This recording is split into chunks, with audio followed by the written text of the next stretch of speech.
I wonder if you heard about First Lady Jill Biden getting a case of the Joes.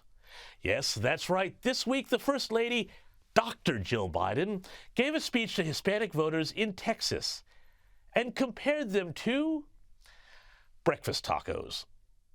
Diversity of this community, as distinct as the Bogotas of the Bronx, as beautiful as the blossoms of Miami, and as unique as the breakfast tacos here in San Antonio.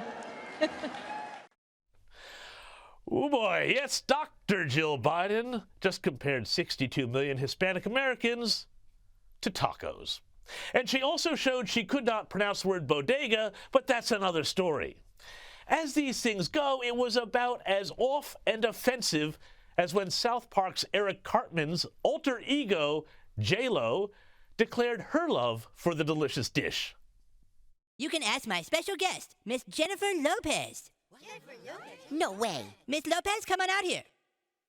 Hello? Oh, Jesus Christ. My name is Jennifer Lopez. I eat tacos y burritos.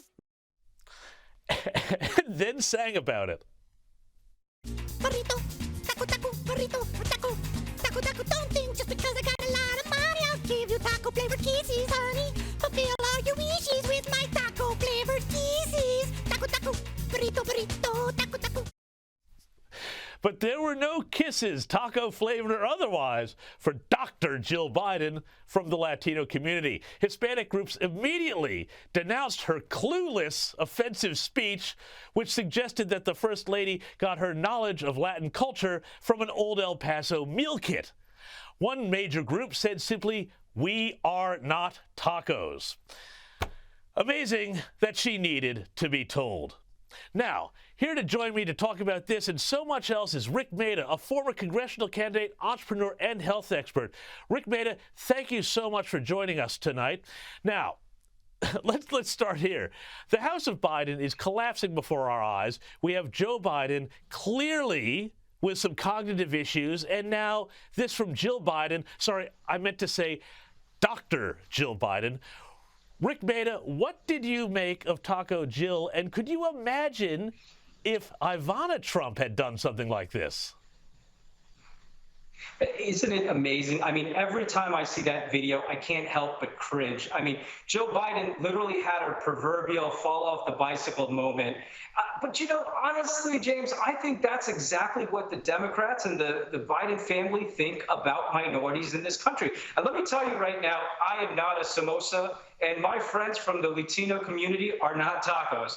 But the fact that they stereotype every single one of us into these outlandish analogies that they themselves would not even want for themselves, it's just so mind-boggling that they continue to get away with it. But I'll tell you right now, they're losing a lot of support from minority Americans, not just conservative minorities, but minorities all across the board.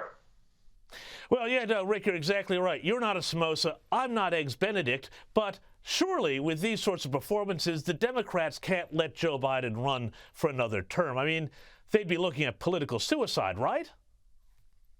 Well, you know, I've seen weirder, stranger things going on. And, you know, the support, the amount of support that his administration continues to give him and push him, I don't know. I would be surprised if they didn't run him again. But the truth is that they don't know what to do. I mean, it is damage control central here. And the amount of gaffes that he had, he's in the Middle East saying that it was great to have the Holocaust. It's amazing that how he can get away with such gaffes time and time again and yet continue to get the kind of support. Really makes you think, what kind of strings are attached to Joe Biden?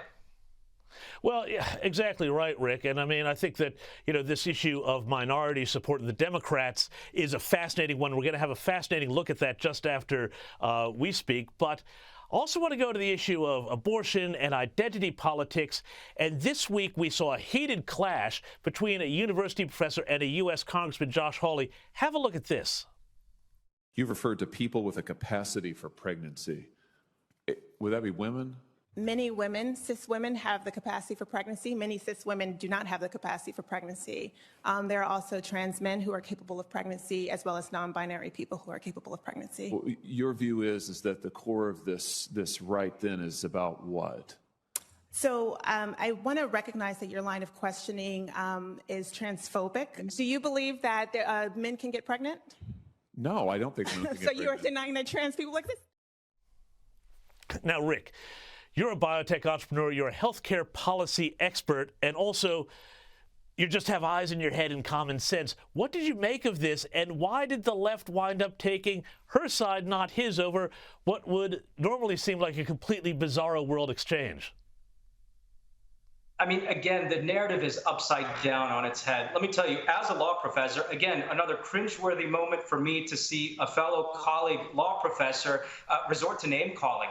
If you can't have constructive conversations, I mean, on the Senate floor, to have discussions openly without resorting to name calling, right away running, it's almost like it was pretext, it was canned, and it was planned that she was going to come out and somehow get out that she was going to call Senator Hawley transphobic, regardless of what he asked or what he said. And that's what it felt like. But you know what? It's what I call eggshell narratives. Right? If they don't get their way, then they're going to have the American public walking on eggshells. Frankly, I can tell you, James, middle America is sick and tired of it. You know, they don't want to be called names. They want to be able to be free to ask questions, to understand concepts. And, you know, to be put on eggshells time and time again, it's getting tiring. It's exhausting. I tell you, the rest of America is sick and tired of it. Now, Rik, also on the issue of health and biology, we've had the complex issue of abortion playing out this week. A lot of Democrats wish the White House would go harder, but also the White House is potentially considering declaring access to the procedure a health emergency. How do you see this playing out politically as well as legally? Well, I think the narrative's being pushed because of politicians. Listen, we have a very important midterm elections in November, and the Democrats need something to fire up the base. The truth is the Dobbs decision, which everyone's familiar with, which overturned Roe v. Wade, really what it said was that there is no U.S. constitutional right to an abortion, and it left quiet state rights. In fact, if anything, it said states have the right through their elected representatives to declare abortion legality.